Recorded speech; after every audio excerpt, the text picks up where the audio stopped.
Good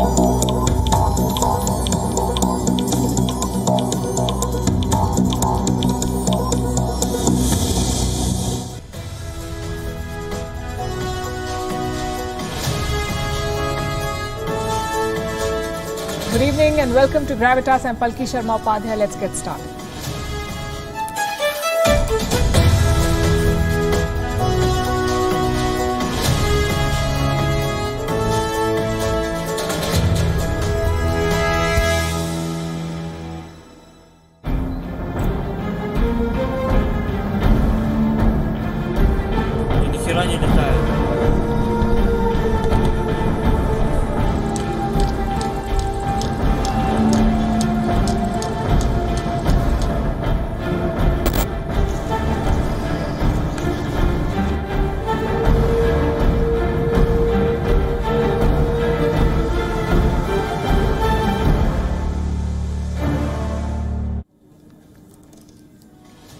Almost 6 months into the war, Ukraine is on the offensive. It is targeting Russia's bases in Crimea, and Russia is firing back.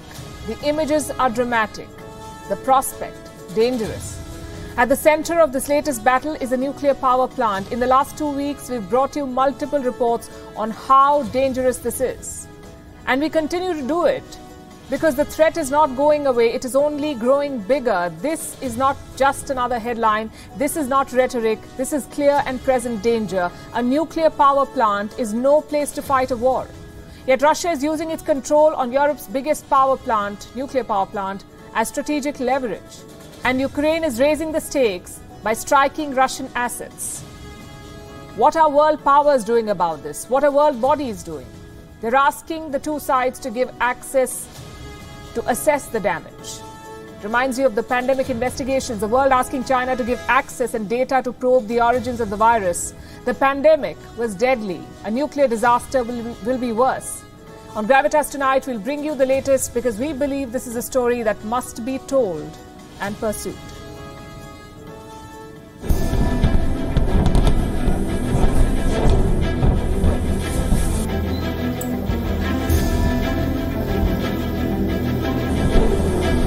А нет, все, короче, я на базу автомат оставлю, все, открою, экипаж там.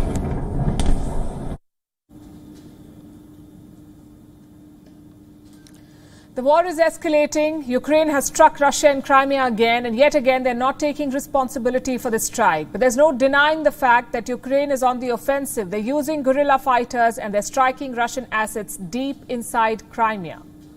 Needless to say, Moscow is furious. It says this is sabotage, and it is striking back. Today, Russian hackers tried to attack Ukraine's nuclear power provider. So now we have a war and proxy wars, and they're being fought on multiple fronts. This could spin out of control because we also have a nuclear power plant at the center of this conflict. And we bring this up almost every day, and we continue to report on this closely because this is a very serious situation. It's a question that the whole world should be focusing on. Is Ukraine heading for a nuclear nightmare, and what can be done to prevent it? We'll start with yesterday's strike. Another Russian base, military base, went up in smoke. This was an ammunition depot. The area was covered in black smoke for hours. The damage is considerable. And it wasn't just the base that was attacked. There are railway lines, power grids, and apartments nearby, and they were all damaged. A Russian reporter was at the site when this attack happened. Here is what she saw. Находимся на перекрестке между селом Майским и селом Азовским. Там стоит машина ГИБДД, никого не пускает, ни местных жителей, никого, потому что это опасно. Буквально несколько минут назад, вот сейчас, слышите, раскат, детонирует, вот видите, вот оно, как раз это облако дыма, сейчас находиться ближе небезопасно, слышен грохот, вот это сейчас самое безопасное расстояние, на котором можно наблюдать этот взрыв. Last week, a Russian military base saw explosions. Moscow tried to downplay it. They called it an incident of fire. But this time, their response is quite different. This time, the Russian Defense Ministry is blaming saboteurs for the strike. The local authorities in Crimea are worried. They say they have evacuated over 3,000 residents. The current state of affairs is, now we see official reports from the Defense Ministry. The cause of today's incident was sabotage. We already understand what is happening. We have evacuated more than 3,000 people from the settlements of Miskoye, Azovskoye and Zankoye district. So who are these saboteurs? These are fighters loyal to Ukraine and they're striking deep within enemy territory. This is what a shadow war looks like. This is a Russian counter-offensive. Why now? What is Ukraine targeting? They're targeting the supply lines of Russian forces. Crimea feeds Russia's war in Ukraine. It is the staging ground for Russian forces. There are two main rail links here. Russia needs them to move heavy military equipment into Ukraine. Last week, a Russian airbase was attacked. From there, Russian fighters have staged sorties against Ukrainian forces. Moscow has also built missile launch pads in Crimea. They can serve as bases to fire long-range missiles into Ukraine. So Crimea is like a supply chain for the Russian war, and Ukraine wants to destroy it. Also, they want to do it quietly, which is why Ukraine is making no official admissions. It is not taking responsibility for any of these operations. Although some Ukrainian officials have dropped hints, a senior advisor to Ukraine's president called the strikes demilitarization in action. Another senior official posted on social media saying Crimea is Ukraine. And President Volodymyr Zelensky himself said there could be more such operations in the days ahead. Every day and every night we see new reports of explosions in the territory temporarily occupied by the occupiers. I am now asking all our people in Crimea, in other regions in the south of the country, in the occupied areas of Donbass, in the Kharkiv region to be very careful. Please do not approach the military objects of the Russian army and all those places where they store ammunition and equipment, where they keep their headquarters. That sounded more like a declaration of intent. Zelensky is implying that attacks in Crimea are fair game. But this is a risky gamble. Zelensky is not just aiming for territorial gains, he wants to inflict psychological damage too. He wants to make Russian forces feel vulnerable in the battleground by going after their supplies. And this plan could backfire because Russia is raising the stakes. Pro-Russian hackers conducted a major cyber attack today. The target was Ukraine's state-owned nuclear power company. It is called Energoatom. The company's website suffered a major attack. It lasted for 3 hours. More than 7 million bots hit the website, which tells you the scale of this operation. 7 million bots. The company was able to defend itself. The attackers were a group of hackers in Russia called the People's Cyber Army. Energoatom issued a statement, and I have that statement with me. This is what they said. This is the company that was targeted by Russian hackers. The Russians have launched an unprecedented cyber attack on the official website of Energoatom. It was the most powerful hacking attack since the beginning of the invasion. And this is significant because Russia is basically showing that nothing is off limits, not even nuclear power plants or companies. Russia already controls the Zaporizhia nuclear power station. It is the biggest in Europe and is now caught in the crossfire. Russian forces have launched rockets and missiles from this facility. Nuclear facility. The plant itself has been shelled multiple times. The United Nations has issued repeated warnings of a nuclear disaster. Let me show you the latest satellite images. This is the Zaporizhia nuclear plant. Do you see the marks near the reactors? They were caused by shelling. That's how close the bombs landed. People living nearby are preparing for the worst. Some are stocking up potassium iodide pills to protect themselves against radiation. The rest are simply leaving. The United Nations wants this plant to be surveyed, for the damage to be assessed. Russia promised access, but now it seems to be stonewalling the inspection. My understanding from the IAEA is that they would like to see this mission go as quickly as possible. It's their mandate. They're in the lead. We will support them in any way we can. And I think the statement is pretty clear that we have the security, the logistics capacity to help them get to Zaporizhia from Kiev, right? But there needs to be an agreement with the two, with Russia and Ukraine for obvious reasons. This nuclear plant is like an insurance for Russia, a strategic advantage that Russia will not give up. But the cost of this brinkmanship can be very high. The war in Ukraine has taken a dangerous turn every day as the fighting moves closer to the nuclear power plant. The risk for the world grows.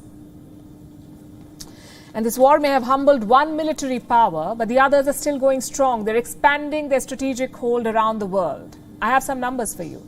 The United States has military bases in 85 countries, the UK in 17 countries, Russia in 8 countries, and China just one major military base, the PLA outpost in Djibouti. But Xi Jinping wants to expand that presence. His targets are Pakistan and Afghanistan. Reports say the PLA, the Chinese military, is keen to set up outposts in both these countries, Pakistan and Afghanistan. The objective is to protect their investments. China's ambassador to Pakistan, Non is busy convincing Pakistani leaders. He has met with Prime Minister Shehbaz Sharif, Foreign Minister Bilawal Bhutto Zardari, and Army Chief Qamar Javed Bajwa. Now, the demand itself is not new. China has consistently been worried about the safety of its projects in Pakistan. After all, there is big money involved. Chinese investments in Pakistan have topped $60 billion, 60. And recently, they've come under attack. In April this year, a suicide bomber targeted Chinese nationals in Karachi. 3 of them were killed. In July last year, there was another attack. 10 Chinese engineers were killed in Khyber Pakhtunkhwa. And in April last year, there was a blast in Quetta. In fact, the Chinese ambassador himself narrowly escaped that one. So clearly, the public sentiment is shifting. There is opposition to Chinese investments in Pakistan. So what does Beijing do? Bring their own military muscle. The question is, how will Pakistan respond to this? A number of factors could influence their decision. Number one, if there's so much opposition to Chinese investments, what will be the reaction to Chinese military presence? Chances are even worse. There could be an insurgency or turf wars. Factor number 2, how will the army react to this? You see, China is indirectly saying that the security situation in Pakistan is bad, which means that the Pakistani army has failed. And that's not something that Bajwa and company will like. Factor number 3, how will the West react to this? The army is desperately trying to rebuild ties with the US, the Pakistani army. They need Washington to secure that IMF bailout. But granting a military base to China could be a deal breaker. Having said all of this, Beijing has a lot of leverage. Pakistan owes $1 billion to Chinese companies immediately, and those are just the immediate payments. The total debt is more than $24 billion. If those payments are not made, there will be a nationwide crisis. Power plants could be shut down, factories may stop working, Pakistan could be plunged into darkness. So there are no easy choices for Prime Minister Shehbaz Sharif. What about the Taliban? After all, China wants bases in Afghanistan too. So far, the new regime has not met China's expectations. They're not cooperating against the Uyghurs. There is slow progress on investment. So both sides are taking a measure of each other, which is why there is no diplomatic recognition yet. China has not recognized the Taliban regime in Afghanistan. China sees Afghanistan as its gateway to Central Asia. They're looking to build mines. They want to build railways and highways. The problem is, this is Afghanistan. Political loyalties change every kilometer. Multiple terror groups operate from village to village. So China is keen to protect its investments. How will they do that? By stationing troops in Afghanistan. And if this is true, it is mind-boggling. Every world power has made the same mistake with Afghanistan. They deploy soldiers, they get involved in the local turf wars, they lose hundreds of soldiers, and then they withdraw in shame. Looks like China wants to be the next victim. Now let's assume that these military bases get the go-ahead. The China stations troops in both Pakistan and Afghanistan. What would that mean for India?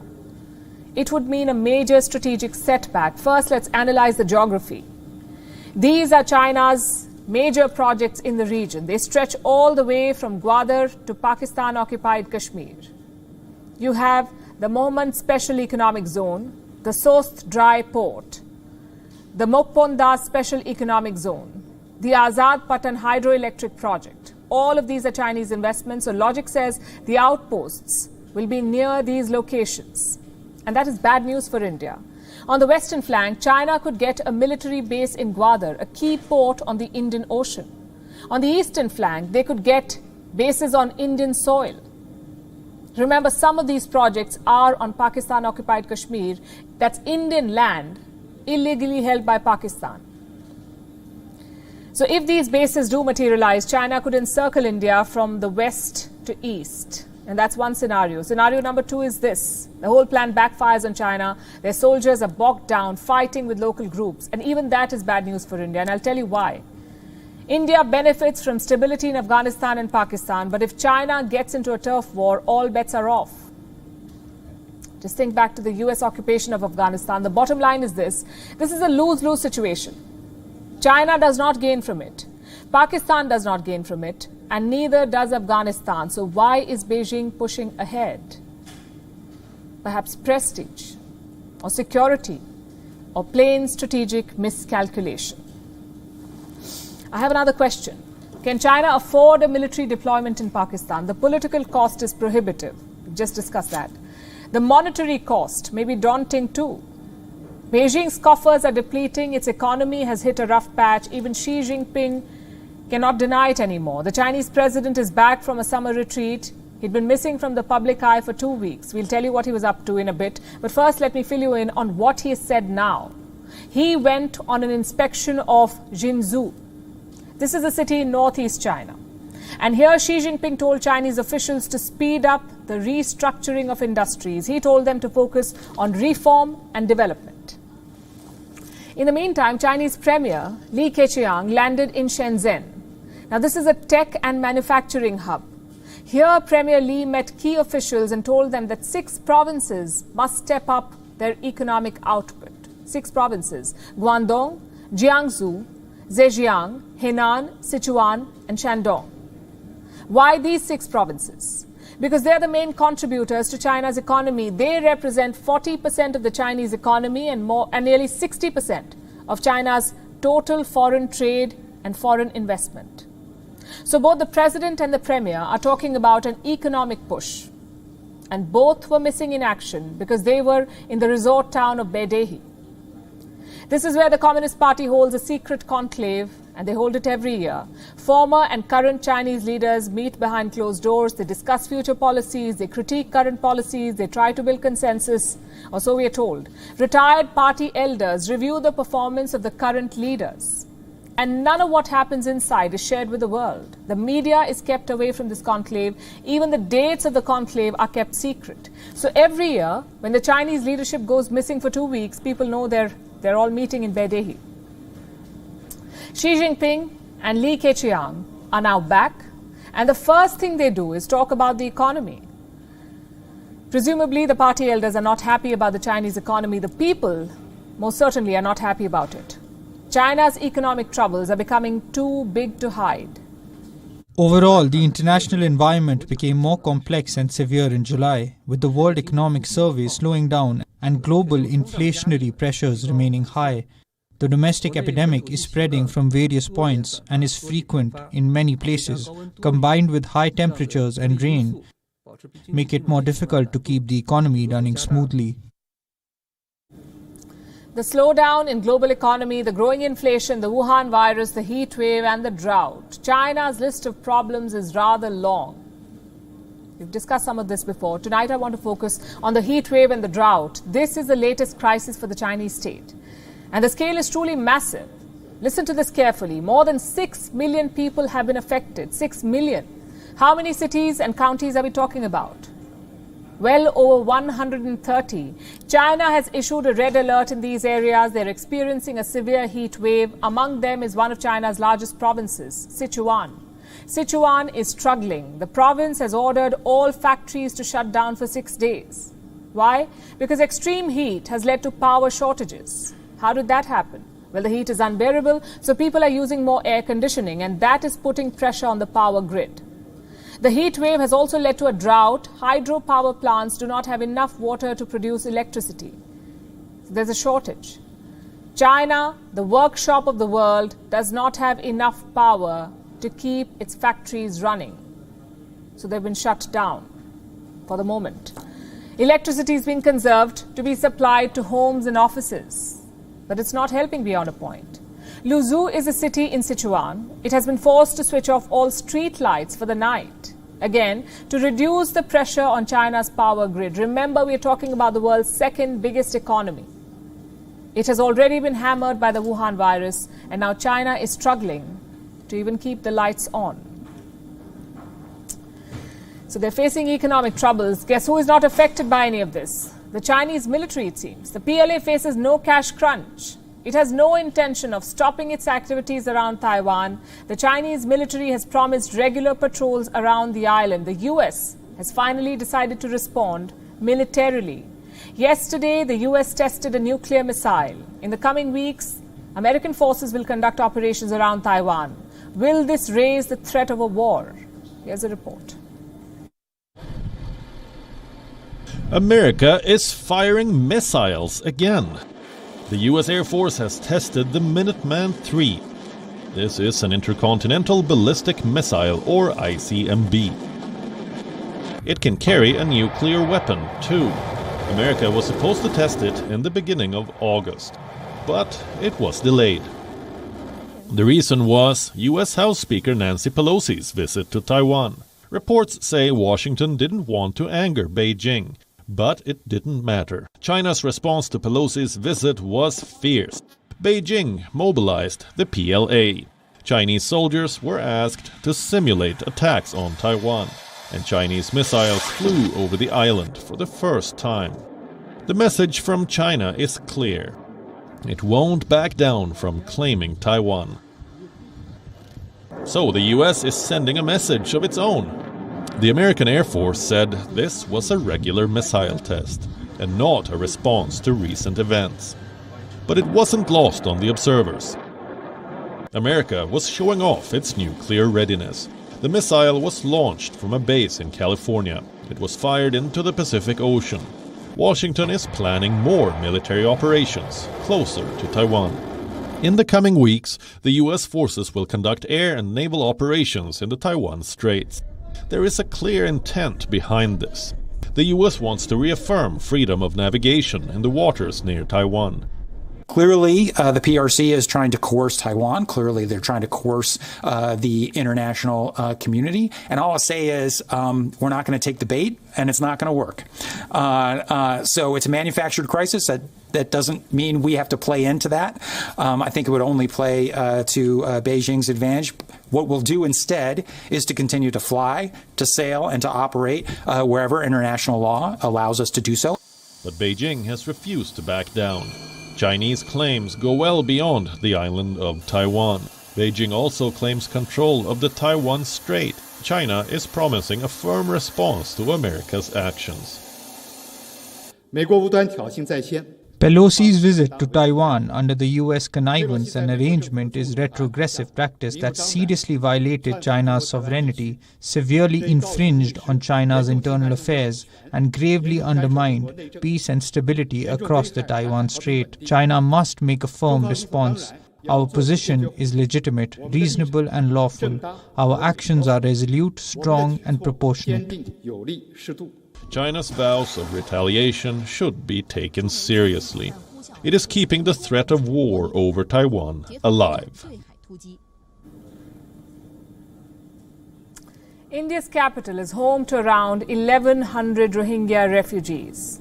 Today was an emotional roller coaster for them. First came a surprise announcement. It was made by Union Minister Hardeep Singh Puri. This is what he said. Listen to this, I'm quoting. India has always welcomed those who have sought refuge in the country. In a landmark decision, all Rohingya refugees will be shifted to flats in Bakarwala area of Delhi. Now, some quick facts. The Rohingya are an ethnic minority from Myanmar. They were systematically abused and killed by the Myanmar army. So in 2017, they fled. Almost 740,000 of them arrived in Bangladesh, and from there, many of them made their way to India. Right now, they live in tents. They're designated as illegal foreigners by India. So naturally, the announcement was a surprise. It signaled a change in India's policy. Well, it turns out that was not the case.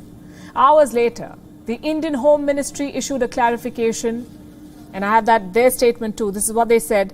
Ministry of Home Affairs has not given any directions to provide flats to Rohingya illegal migrants at Bakarwala in New Delhi. Illegal foreigners are to be kept in detention centers till their deportation as per law. Needless to say, it's confusing. Did the minister get his facts wrong? Or was this a belated U-turn by the government? The fact is we can't be sure. And we don't want to speculate. The first announcement did attract a lot of criticism, though. After all, the current government had promised to deport the Rohingya refugees, so giving them flats enraged their supporters. But the issue itself is not new to India. More than 17,000 Rohingya currently live here. These are refugees certified by the United Nations. Unofficially, the number could be much higher. According to some reports, as many as 40,000 Rohingya live in India. The question is, what must India do with them? Resettle them in India or deport them back to Myanmar? Now, for the second option, deportation, you need Myanmar's regime on board. But right now, that's not possible. Back in 2020, the army captured power in Myanmar, the same army that carried out the genocide against Rohingya. They held a coup in 2020. They're in power now. So repatriation has been delayed. What about domestic and international laws? What do these laws say about refugees? The international practices are set out by a couple of laws, the UN Refugee Convention of 1951 and the UN Refugee Protocol of 1967. What do they say? Well, they lay down a number of obligations, but the biggest one is this. No country shall force refugees to return to a country where they face serious threats to life or freedom. And the Rohingya check this box. The United Nations calls them the most persecuted minority in the world. Then how can India deport them? Because India never signed the refugee conventions, and with good reason. The conventions were largely built for the Western world. Their borders were perfectly defined, their economies were advanced, so the West could afford these conventions. Well, that's not the case in India's neighborhood. Here, the borders are extremely porous. In some places, they're yet to officially be defined. So India never signed the refugee convention. Also, India never drafted a national refugee policy, which means there is no document that Indian leaders can refer to. There are no laws that the judiciary can uphold in India. The whole thing is based on the government in charge, the government of the day. I'll give you some examples. Last year, there was an attempt to block the deportation of Rohingya. The matter was heard by the Supreme Court of India. The court sided with the government and refused to stay the deportation. This year, the court went a step further. Let me quote from what the Chief Justice of India said. Why do the courts have to deal with all issues? These are political issues. These must be taken up with the government. If we have to take up all PILs, why is an elected government there? Why are the Lok Sabha and Rajya Sabha there? And he's got a point. Refugees are a political issue. They must be dealt with by elected leaders. As for courts and laws, they must be like checks, guidelines for our politicians to follow, which brings us back to India's track record. Even without these guidelines, India has actually done quite well. The world's most famous political refugee lives in India, the Dalai Lama. But maybe it's time to institutionalize that policy, define who is a refugee and who is a migrant, spell out specific rights for them, where they can live, what amenities they can get. All of this must be formalized because India's refugee problem is not going away. We're surrounded by porous borders and unstable regimes. Any official policy could prevent mix-ups like today's. Now let me show you some photos before we move on to the next story. And this is the state of Europe's Oder River. Its fish are dying en masse. Chances are someone poisoned them.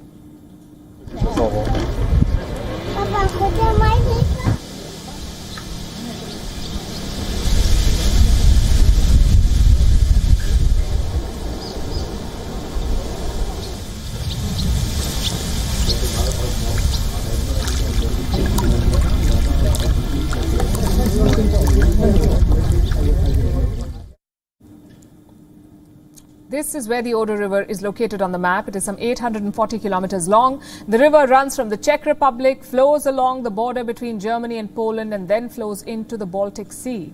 This river has been poisoned. Fish of all shapes and sizes have been killed. Their carcasses are floating on the surface of the river. Troops have been called in to help to fish out these dead fish. Poland alone has deployed some 2,000 police officers, 300 firefighters and 200 soldiers. Boats are being used, so are quad bikes, dams and drones. Over 100 tons of dead fish have been recovered so far. And this may just be the start. So what exactly is happening here? No one knows for sure. It is a mystery, one that Poland wants its people to solve. They've announced a reward of $220,000 to anyone who helps find the perpetrators. The hunt is on. Meanwhile, the dead fish were tested in a lab. They had no trace of toxic substances, although they did show elevated levels of salt. What does that mean? Some hypotheses have been drawn up. One, it is possible that there was an increase in water pollutants. It is also possible that the water salinity had increased. This happens when temperatures rise, the water dries up, and the salt level of the remaining water increases.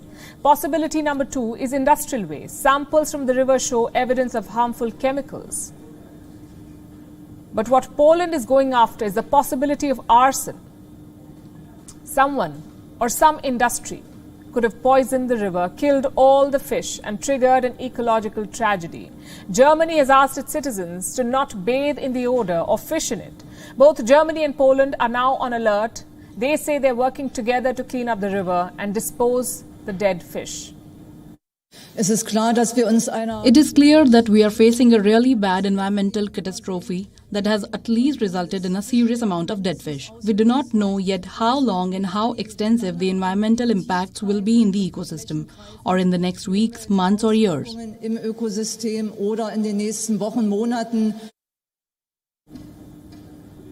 In reality, though, there's politics at play. Poland is located upstream and Germany is downstream. Since the river flows from Poland to Germany, chances are whatever happened to it happened in or near Poland. Germany says it was not informed about the fish deaths until the second week of August. The mass deaths were first noticed in a southern town of Poland on the 26th of July, but Germany was alerted only on the 9th of August, and that too by a boat captain. Green activists say Poland did not do enough to mitigate this crisis, to stop this ecological disaster from snowballing. Also, not notifying Germany about possible river contamination is a breach of an international treaty. Germany says it found high concentration of mercury in the Oder River. Now, this is a claim that Poland refutes. As of today, none of these water tests have confirmed the presence of toxic substances. At the same time, we are conducting tests on fish. We've completed fish tests for mercury and heavy metals. Neither mercury nor heavy metals were found in the collected samples. Clearly, there's more conflict than cooperation. Back in Poland, the Oder tragedy has led to high-level sackings. The situation has become political and Poland is looking for a villain to shift all the blame to. We're interested in the prompt identification of the perpetrators, and as such, there is a reward of 1 million zlotys for the person who helps us identify them. You know what I'm thinking? How such sites are becoming so common. In February, for example, a huge bank of dead fish was spotted near France. Last year, we saw over 1 billion marine animals perish in Canada. Some were baked alive, some charred to death in their natural habitat. Tons of dead fish were also spotted on Spain's shores last year. Over 40 tons of dead fish were also fished out in Lebanon. In some cases, it was climate change. In some, it was polluted water. The villain of the Oder River is still at large, though. Our next story is about Elon Musk, the full-time CEO of Tesla and a part-time meme lord. He has made a habit of posting irrelevant tweets and jokes. This morning, he pulled off a new stunt. He announced that he was buying Manchester United, the third most valuable football club in the world. The tweet lit a fuse across time zones and sent United fans into an overdrive. Remember, these are fans who are already fed up with the club's owners. But like everything that Elon Musk says or does these days, this announcement also turned out to be a joke. Here's a report on what happened next. It's the third most valuable football club in the world, but it hasn't won a Premier League title since 2013. Manchester United is not the team it used to be. It is suffering from an identity crisis of sorts, with resentment towards its owners growing. So when a billionaire says he's buying the club, the story makes big news. Elon, do you have any comment? Elon, how will you be defending the charge? Elon Musk posted this: "I am buying Manchester United. You're welcome." Within minutes, the post went viral. and sent United fans into a frenzy. Some thanked him for instilling hope. Some called his decision legendary, and some even designed new Tesla kits for the club. The excitement was short-lived. In his classic shoot-and-scoot style, the world's richest man clarified it was a joke. He said he was not buying Manchester United. It was just a long-running joke on the internet. Musk seems to have developed a penchant for such jokes. Just look at some of his tweets. On the 1st of April 2018, he tweeted that Tesla had gone completely bankrupt. The joke backfired. Tesla's shares fell 5.1% the following day. In August 2018, he said he was taking Tesla private at $420. This joke backfired too. The US Securities and Exchange Commission sued Musk for misleading investors. And in April 2022, he said he was buying Coca-Cola. Why? To put cocaine back into the beverage. Some of his recent posts have also been called misogynistic, like this one. Being a mom is just as important as any career. Some other posts may require parental guidance, like this image he posted last week, a not-so-subtle reference to a sex position. Elon Musk's online behavior is unusual, especially for someone who is also the world's richest man. He has the power to influence millions of his followers. He was once seen as a visionary, but now he's only making news for his stunts. Bureau Report, WION World is One.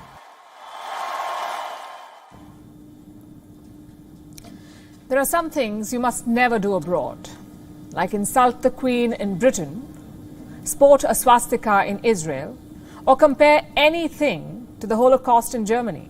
But that's exactly what Palestinian President Mahmoud Abbas did.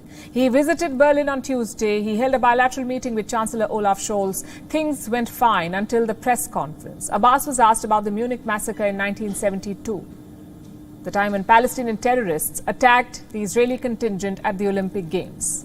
11 Israelis were killed, and this year marks the 50th anniversary of that attack. Now, the question put to Abbas was quite simple. Do you condemn or criticize the Munich massacre? And Abbas gave the worst possible answer. Listen to this. From 1947 to the present day, Israel has committed 50 massacres in Palestinian villages and cities, in Deir Yassin, Tantura, Kafr Qasim, and many others. 50 massacres, 50 holocausts. And until today, and every day, there are casualties killed by the Israeli military. Our request is to say enough, come towards peace.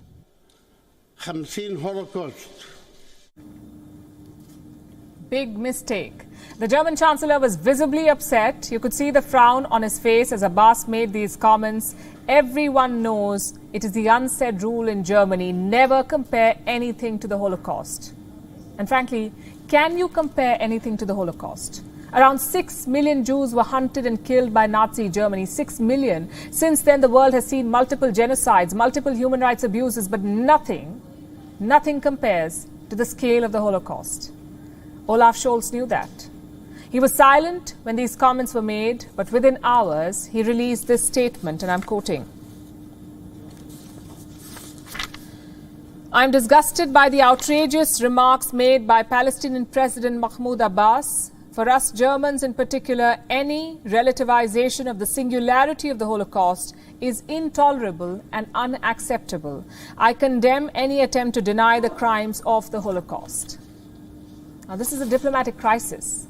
Look at what German politician Armin last year tweeted. He's calling it the worst speech ever delivered at the German Chancellery. The government has summoned the Palestinian envoy in Berlin. They've registered a diplomatic protest, and as expected, Israel is fuming. Their Prime Minister Yair Lapid called the statement a moral disgrace and a monstrous lie.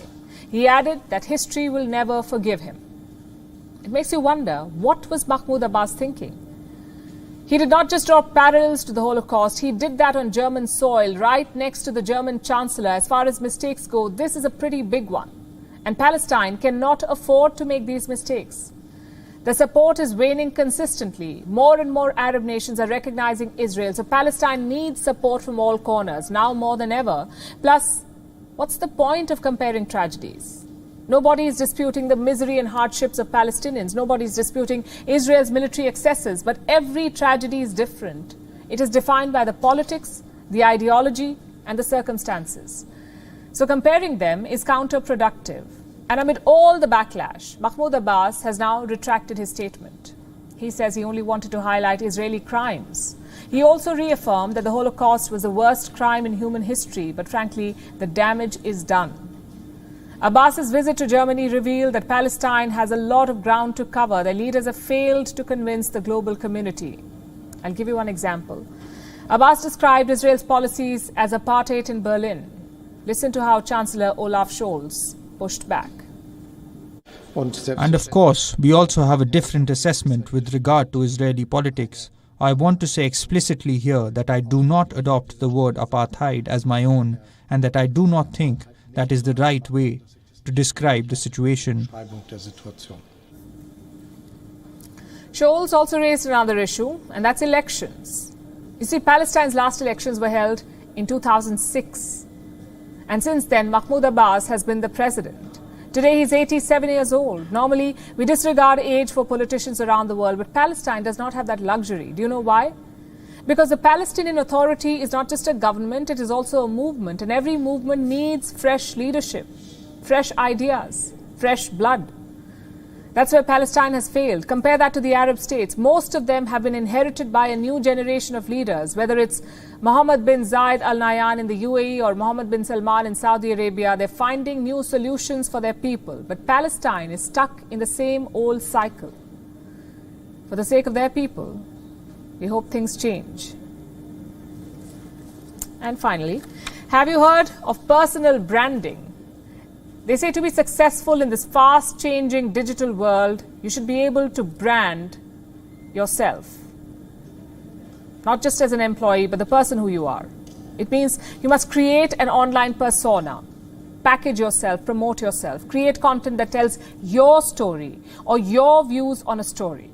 You must write posts showcasing your skills, project yourself as a thought leader. This is what personal branding is all about. Making a big deal of yourself. Advertising yourself. Now, if you're on LinkedIn, you already know this. People market themselves the most on LinkedIn. They like to project themselves as the ultimate observers, the ultimate learners. So much so that many end up crossing the fine line between personal branding and self-obsession.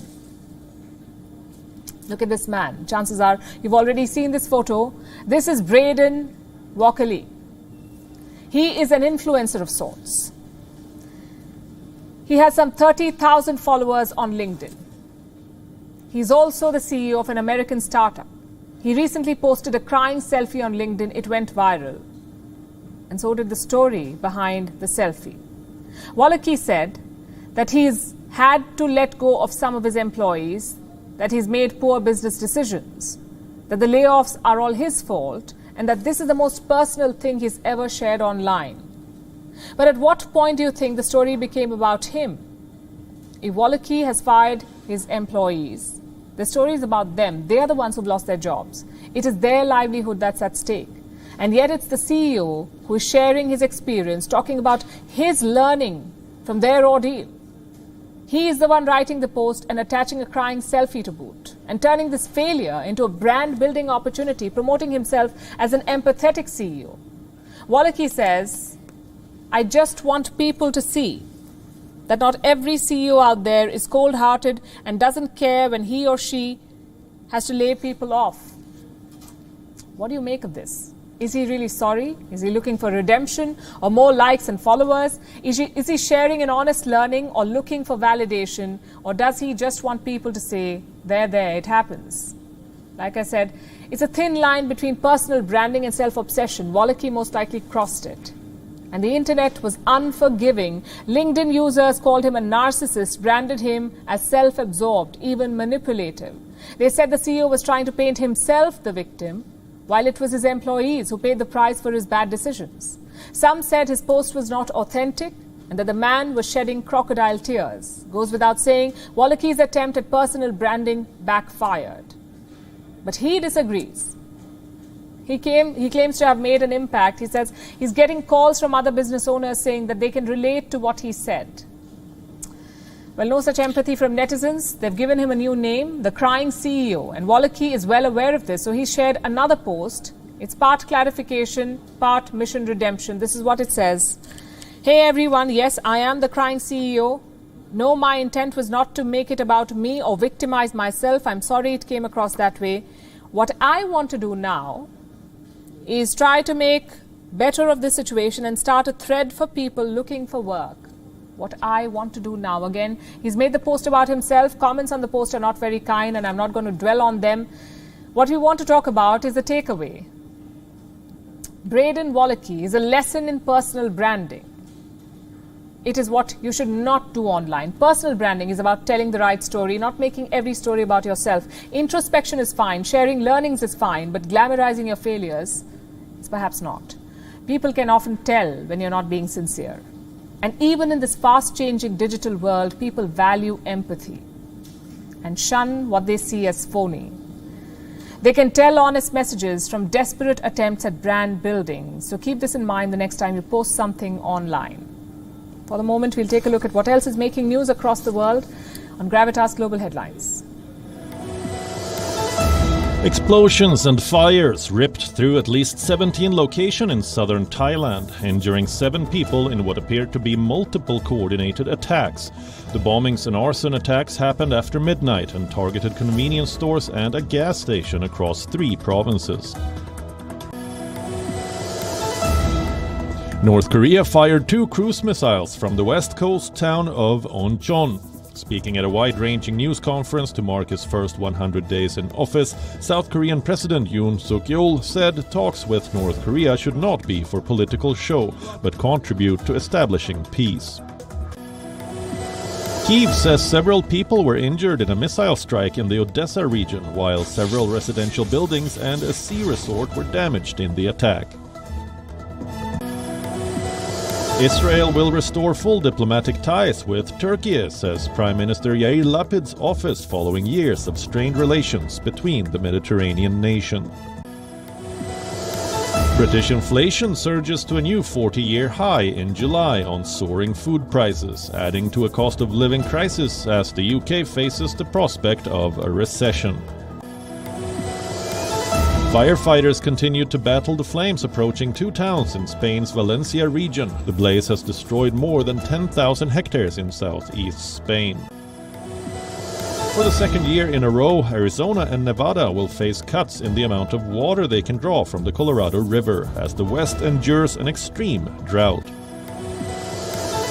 Authorities in Peru incinerated around 16 tons of seized drugs from various anti-narcotics operations across the country. The drugs included cocaine and marijuana.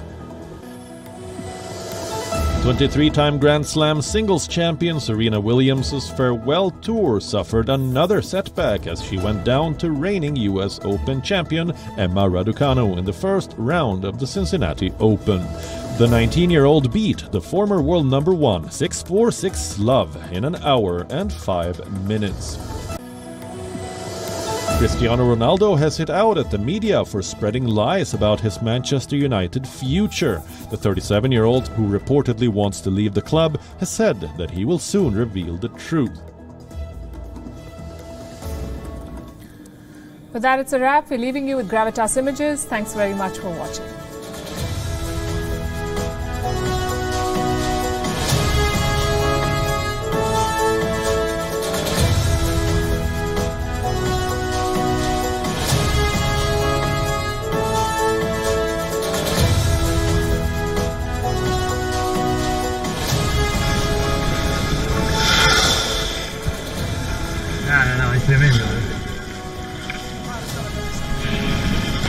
Hola.